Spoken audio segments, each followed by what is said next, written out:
আজিৰ এই ভিডিঅ'টোত মই তোমালোকক ক্লাছ 5ৰ যিখন অসমীয়া কিতাপ আছে অংকুৰণ সেই অসমীয়া কিতাপৰ তোমালোকৰ পাঠ 7টোৰ নাম কি? পাঠ 7টোৰ নাম হ'ল ফুল কোঁৱৰৰ গীত। এই পাঠটোৰ সকলো প্ৰশ্ন উত্তৰ একেবাৰে সৰু কি ক'লোঁ মই একেবাৰে সৰুকৈ আৰু সহজ সৰলভাৱে মই তোমালোকক দিম, যাতে তোমালোকে ইজিলি মুখস্থ কৰি পেলাই পৰীক্ষাত এটা ভাল নম্বৰ স্ক'ৰ কৰিব পাৰা। ঠিক আছে, ফুল কোঁৱৰৰ গীত এইটো এটা কবিতা হয়। এতিয়া এই কবিতাটো তোমালোকৰ 12 শাৰী বা 8 শাৰী পৰীক্ষাত আহে, গতিকে কবিতাটো মুখস্থ কৰিবা। ঠিক আছে, আৰু তোমালোকে কবিতাটো পঢ়িলা বুলি মই আশা কৰিলোঁ। এতিয়া মই আজি এই ভিডিঅ'ত তোমালোকৰ বাবে অকল কুৱেশ্যন আনচাৰখিনি আলোচনা কৰিম। ঠিক আছে, চ' ব'লা কুৱেশ্যন আনচাৰখিনি চাওঁ। এতিয়া প্ৰথম কুৱেশ্যনটো কৈছে, গীতটো লগে ভাগে গাওঁ আৰু আবৃত্তি কৰোঁ আহা। তোমালোকে কৰিবা। গীতটোৰ কাহিনীভাগ নিজৰ কথাৰে সজাই পৰাই কোৱা, তোমালোকে ক'বা। এতিয়া মেইন প্ৰশ্ন এইখিনিৰ পৰা আৰম্ভ হৈছে। তলৰ শব্দবোৰৰ অৰ্থ গছৰ পাতৰ পৰা আনি শিক্ষকৰ সহায়ত মিলাই লিখা। এতিয়া ইয়াত গছৰ পাত এটাত কিছুমান শব্দৰ অৰ্থ দিয়া আছে আৰু সেই শব্দবোৰ ইয়াত দিয়া আছে। এতিয়া এই টিপা শব্দটোৰ অৰ্থ ইয়াত আছে, আমাক বিচাৰি পেলাই লিখিব দিছে। ঠিক আছে, মই তোমালোকৰ বাবে দি আছোঁ, চাই লোৱা। তোমালোকে এই প্ৰশ্নটোৰ উত্তৰ এনেকৈ লিখিবা, শব্দ আৰু অৰ্থ বুলি লিখি ল'বা যদি বহীত লিখা, আৰু যদি কিতাপত লিখাটো আছে খালি অৰ্থবোৰ তোমালোকে চাই লিখি দিবা। এতিয়া টিপা শব্দটোৰ অৰ্থ কি? আঙুলি বা হাতেৰে মৰা চেপা। ঠিক আছে, পিছত শাল শব্দটোৰ অৰ্থ হ'ল এমূৰ জোঙা চুটি খুটি।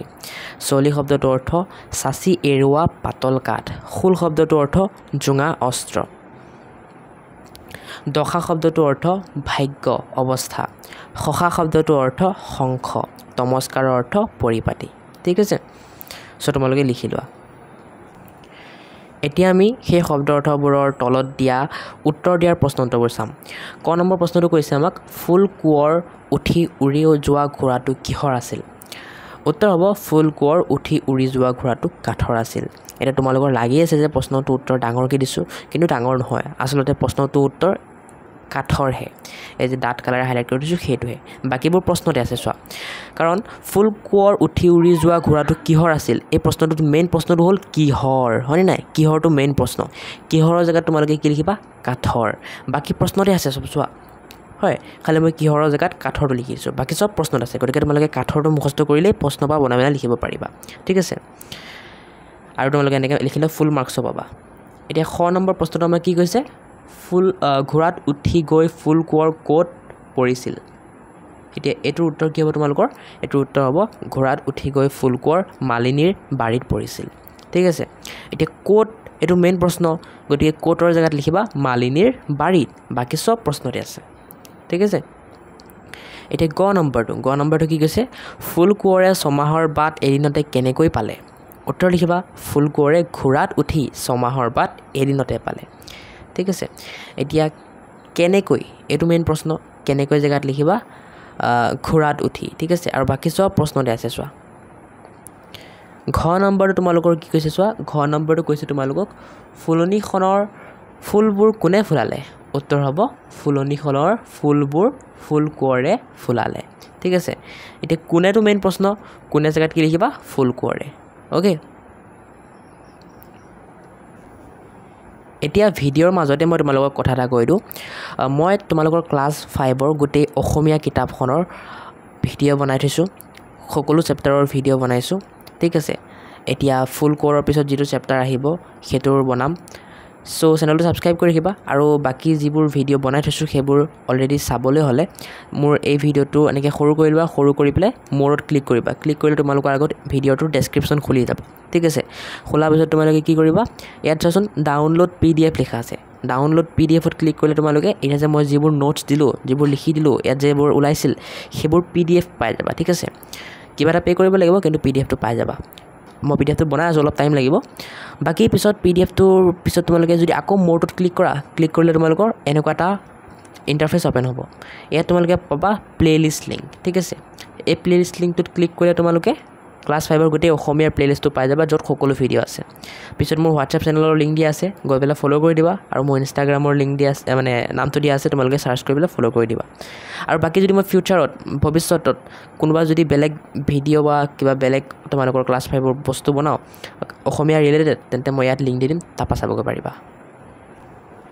এতিয়া আমাৰ উত্তৰ দিয়াৰ ক খ গ ঘ হৈ গ'ল এতিয়া আমি চাম বুজাই লিখাৰ ক খ গ ঘ ঠিক আছে এতিয়া বুজাই লিখাৰ ক নম্বৰ প্ৰশ্নটো কৈছে তোমালোকক ই বোলে মালিনী সি বোলে মালিনী তোৰ দশা ভাল হ'ল গীত ফাগীত মালিনী কাক বোলা হৈছে মালিনীৰ দশা কিয় ভাল হ'ল এইটো প্ৰশ্ন কৰিছে ঠিক আছে এতিয়া উত্তৰ লিখিবা প্ৰথম প্ৰশ্নটোৰ বাবে যে গীত ফাগীত মালিনী বাগিচাখনৰ গৰাকীক বোলা হৈছে এতিয়া মেইন প্ৰশ্নটো কি আছিল কাক হয় কাকৰ জেগাত লিখিবা বাগিচাখনৰ গৰাকী বাকি সব সেম ঠিক আছে গীত ফাগীত মালিনী বোলা হৈছে এইখিনি প্ৰশ্নতে আছে যোৱা গীত ফাগীত মালিনী বোলা হৈছে খালি কাকৰ জেগাত বাগিচাখনৰ লিখি দিবা বাকি প্ৰশ্নৰ পৰা চাই চাই লিখিলে পাই যাবা নেক্সট প্ৰশ্নটো কৈছে তোমালোকৰ মালিনীৰ দশা কিয় ভাল হ'ল হয় এতিয়া যেহেতু এটা প্ৰশ্নতে দুটা প্ৰশ্ন কৰি দিছে গতিকে আমি পেৰাগ্ৰাফ চেঞ্জ কৰি লিখিম ঠিক আছে আমি কি লিখিম মালিনীৰ দশা ভাল হ'ল এইখিনি প্ৰশ্নতে আছে মালিনীৰ দশা ভাল হ'ল হয় স্পেলিংবোৰ প্ৰশ্নতে আছে খালি কিয়টো উত্তৰ দিব লাগে গতিকে আমি কিয়টো উত্তৰ দিম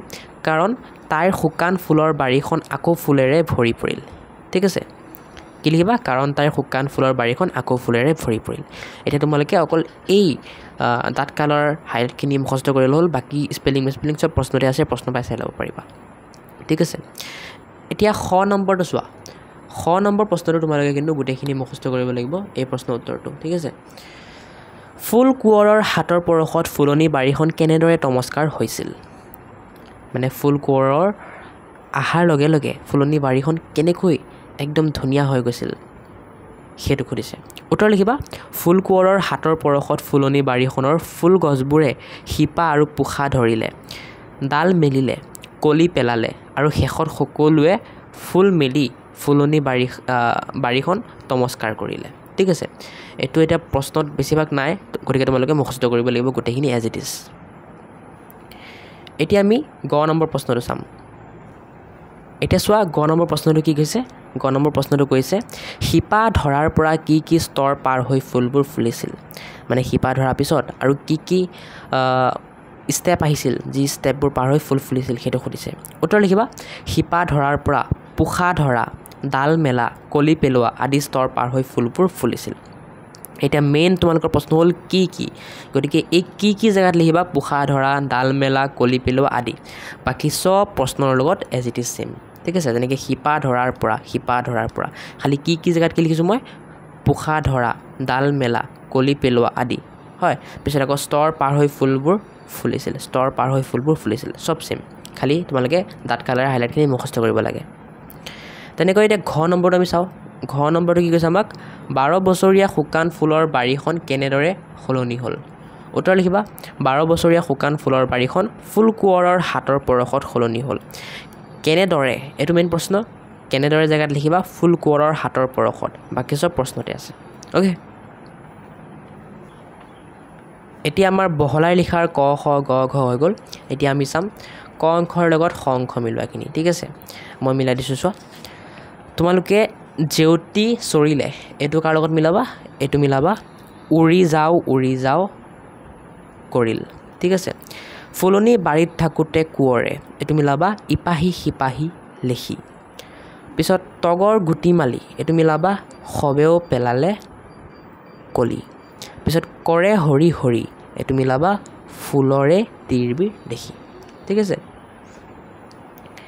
এতিয়া নেক্সট তোমালোকৰ এইটো আছে গীতটোৰ পৰা চন্দ্ৰবিন্দু থকা শব্দবোৰ বাছি উলিয়াই লিখা আৰু শুদ্ধকৈ উচ্চাৰণ কৰিবলৈ শিকা ঠিক আছে এতিয়া এইটো আমি প্ৰশ্ন উত্তৰ চাম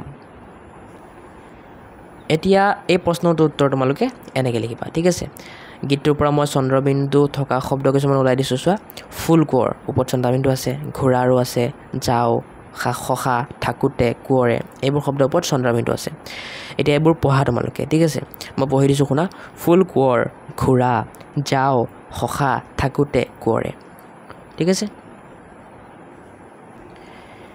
এতিয়া আমি এই চন্দ্ৰবিন্দুৰ প্ৰশ্নটো কৰি পেলালোঁ এতিয়া আমি পঢ়িম শুদ্ধ শব্দ বহুৱাই তলৰ বাক্যবোৰ সম্পূৰ্ণ কৰা ঠিক আছে ইয়াৰে ক খ গ এই তিনিটা পঢ়িম প্ৰশ্নটো ফাৰ্ষ্টে বুজি লোৱা কি ক'লে আমাক শুদ্ধ শব্দ বহুৱাই তলৰ বাক্যবোৰ সম্পূৰ্ণ কৰা মানে চোৱাচোন মাজে মাজে খালী ঠাই দিছে হয় এতিয়া এই খালী ঠাইত এইটো বহিব নে এইটো বহিব আমাক সুধিছে আৰু যোনটো বহিব ইয়াত লিখিব দিছে ঠিক আছে এতিয়া এইটোৰ তোমালোকৰ এটাই ৰাস্তা আছে কি ৰাস্তা তোমালোকে দুইটাই বহাই চোৱা কোনটো বহালে শুৱলা হয় শুনিবলৈ বা মিলে এতিয়া মই যদি সি বহাওঁ সি সদায় স্কুললৈ যাওঁ মিলিব নেকি সি সদায় স্কুললৈ যাওঁ নিমিলে কিন্তু মই বহালে মিলিব মই সদায় স্কুললৈ যাওঁ হয় মই বহালে মিলিব গতিকে ইয়াত কি বহিব মই গতিকে এই মইটো চাই ইয়াত মিলাই দিয়া ঠিক আছে মইটো চাই ইয়াত লিখি দিয়া পিছত তেনেকৈ খ নম্বৰ ৰতনে সদায় ফুটবল খেলে নে খেলিছিল কোনটো হ'ব ৰতনে সদায় ফুটবল খেলে এইটো মিলিবনে ৰতনে সদায় ফুটবল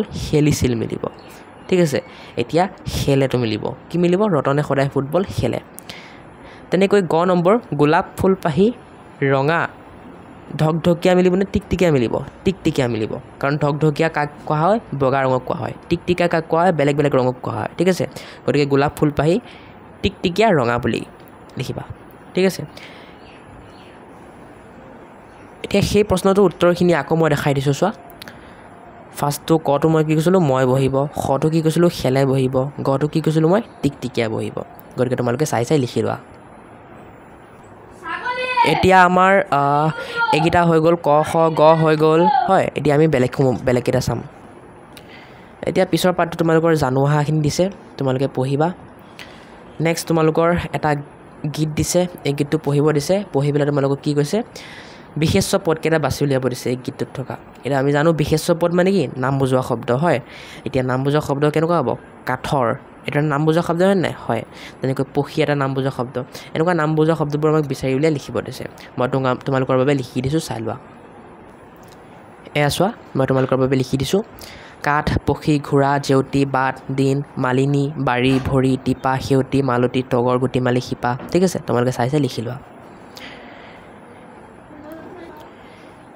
এতিয়া এইটো মানে প্ৰশ্ন উত্তৰ হৈ গ'ল পিছত জানি লোৱা এটা আছে তোমালোকে পঢ়িবা এতিয়া নেক্সট তোমালোকৰ জ্ঞান সম্প্ৰসাৰণৰ এটাই প্ৰশ্ন আছে শংখ এবিধ মুখেৰে বজোৱা বাদ্য মুখেৰে আৰু কি বাদ্য বজাব পাৰি হয় এই প্ৰশ্নটোৰ উত্তৰ মই দি আছোঁ চোৱা এই বতাহটো দিগদাৰ কৰি আছে গতিকে এই প্ৰশ্নটোৰ উত্তৰ এনেকৈ লিখিবা মুখেৰে বাঁহী পেঁপা সুতুলি আদি বাদ্য বজাব পাৰি ঠিক আছে চ' এইখিনিতে আমাৰ আজিৰ এই ভিডিঅ'টো শেষ কাৰণ পিছত আৰু তোমালোকৰ প্ৰশ্ন নাই খালি তোমালোকক কেইটামান লোকগীত দিছে তোমালোকক গাব দিছে তোমালোকে গাবা ঠিক আছে পিছত আৰু প্ৰশ্ন নাই